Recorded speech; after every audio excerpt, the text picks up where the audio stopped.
ஒரு கட்டிலை சுற்றி. இது ஒரு காதல் கதை.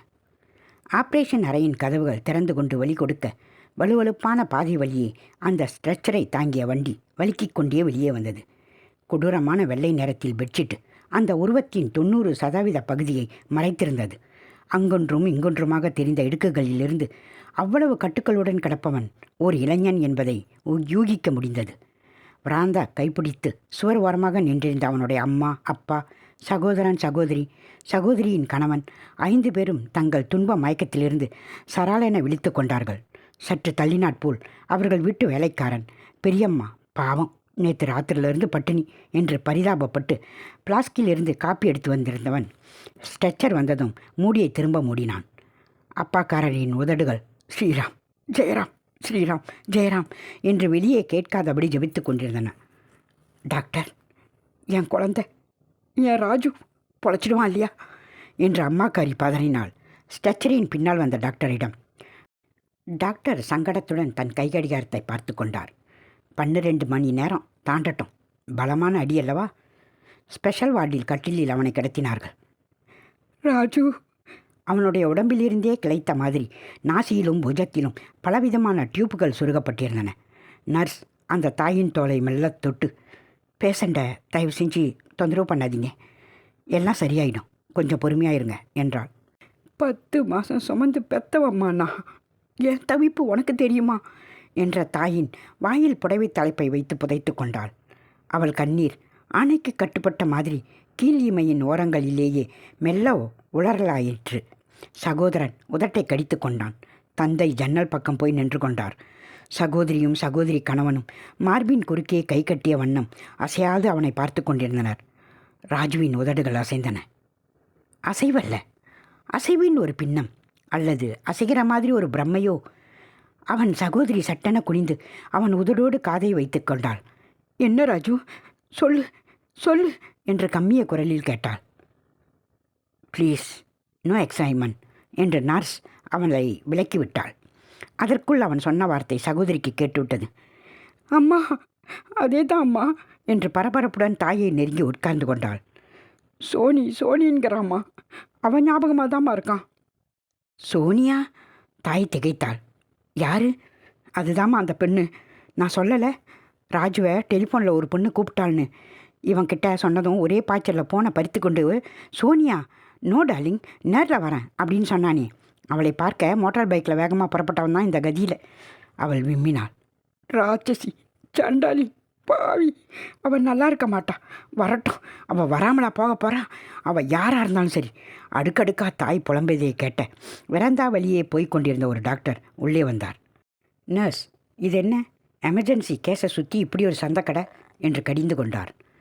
பார்த்தீங்களாம்மா, நான் சொன்னேன்ல என்ற நர்ஸ் நாசுக்காக அவர்களை வெளியேற்றினாள். பேண்டேஜ்களையே அடையாக கொண்டிருந்த அவனுக்கு இது எதுவுமே தெரியலை. அவன் நினைவுகள் ஜன்னி பிடித்து எங்கெங்கோ தெரிந்து கொண்டிருந்தன. படத்தை சுக்கலாய் கிழித்த பின்னர் சேர்த்து வைக்க முயலுகிற மாதிரி அந்த நினைப்புகளை ஒன்று சேர்த்து சரி செய்து ஒரு பெண்ணின் முகத்தை உருவாக்குவதில் அவன் உயிரை விட்டு கொண்டிருந்தான். இரத்த ஓட்டத்தின் வேகம் ஏற ஏற அதை தாவி பிடிப்பதில் பயங்கரமாக போட்டியிட்டது நாடித்துடிப்பு. பிராணவாயு வற்றி வற்றி உடம்பு கிட்டத்தட்ட கருப்பாகி கொண்டிருந்தது. பாதங்களும் விரல் நுனிகளும் செத்து சோகையாகி கொண்டிருந்தன. சோனி சோனி. பல ஃப்ளாட்டுகள் கொண்ட கட்டிடம் அது. காலை 8 மணி வேலை. கடற்காற்று ஜிலுஜிலுவென்று வீசிக்கொண்டிருந்தது.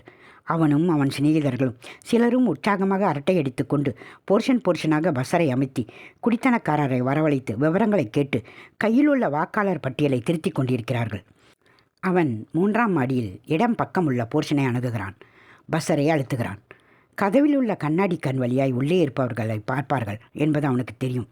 விளையாட்டுக்கு அந்த கண்ணாடியை உள்ளங்கையால் பொத்திக் கொள்கிறான். கண்ணாடியின் வழியே எதுவும் தெரியாததால் கோபத்துடன் கதவை திறக்கிறார்கள். ஒன்றும் தெரியாதவன் மாதிரி அவன் பணிவுடன், கார்ப்பரேஷன் ஓட்டர்ஸ் லிஸ்ட் செக் பண்ணுறோம், சோசியல் சர்வீஸ், நாங்கள் காலேஜ் ஸ்டூடெண்ட் என்ற மற்ற போர்ஷன்களின் வாசல்களில் இருப்பவர்களை சுட்டி காட்டிவிட்டு பிறகுதான் கதவை திறந்தவரை தலை நிமிர்ந்து பார்க்கிறான்.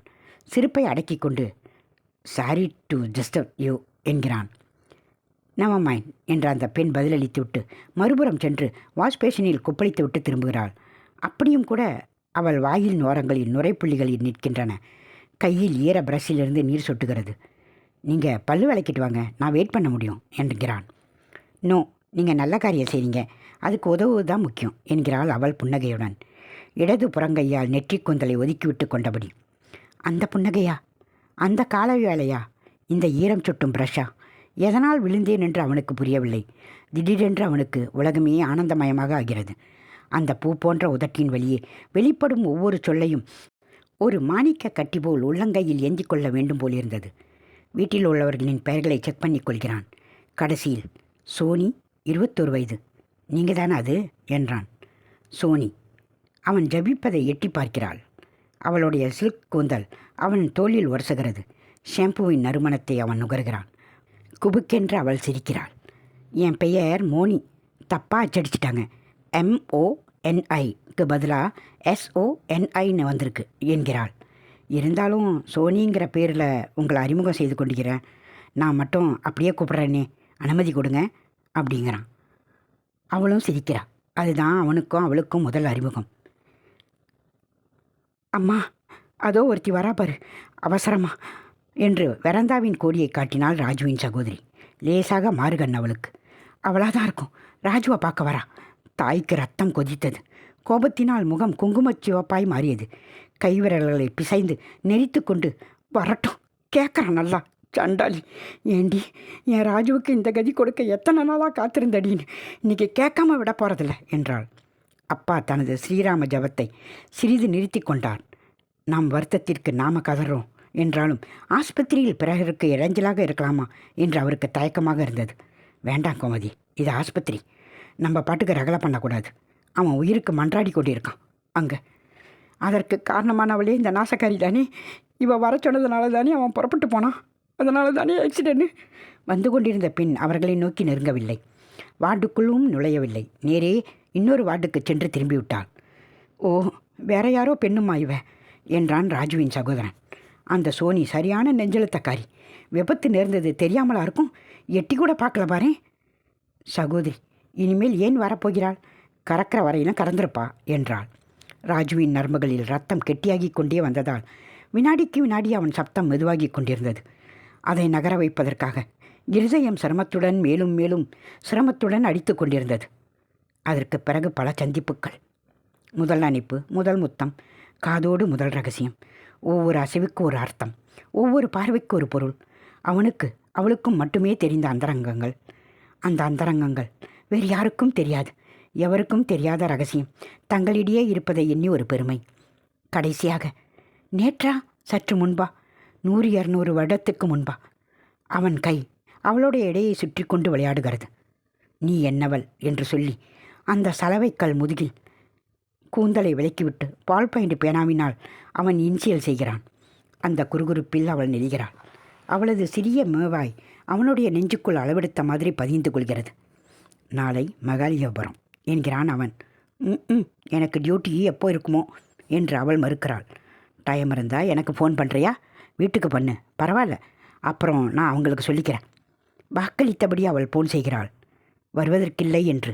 ஆனால் அவனுக்குத்தான் பொறுக்கவில்லை. எப்படியும் அவளை அழைத்து போய்விட வேண்டுமென்று அவன் எண்ணத்தில் ஒரு லாரி குறுக்கிட்டு விட்டது. சிங்கிங் என்று யாரோ சொல்லிவிட்டு போனார்கள். அப்படின்னா என்ன என்ன என்ன சொல்கிறாங்க? தாய் கதறினாள். டாக்டர் சொன்னார், இனி நம்பிக்கை இல்லை, பக்கத்தில் உட்காந்துக்குங்க. டியூப்புகளை அகற்றி கொண்டிருந்தாள் நர்ஸ். அப்பாவுக்கு சீட் இல்லை. நர்ஸ் தன் முக்காலியை அவருக்கு தந்துவிட்டு ஒதுங்கி கொண்டாள். ஒவ்வொரு குழாய் இரத்த ஓட்டம் அடைபட்டு கொண்டிருந்தது. சுவாசம், இரத்த அழுத்தம் இரண்டும் வெகு வேகமாக விழுந்து கொண்டிருந்தது. உடம்பு கொஞ்சம் கொஞ்சமாக மறுத்து கொண்டிருந்தது. உயிர் என்ற பாய் தன்னைத்தானே சுருட்டி சுருட்டி மடக்கி கொண்டிருந்தது.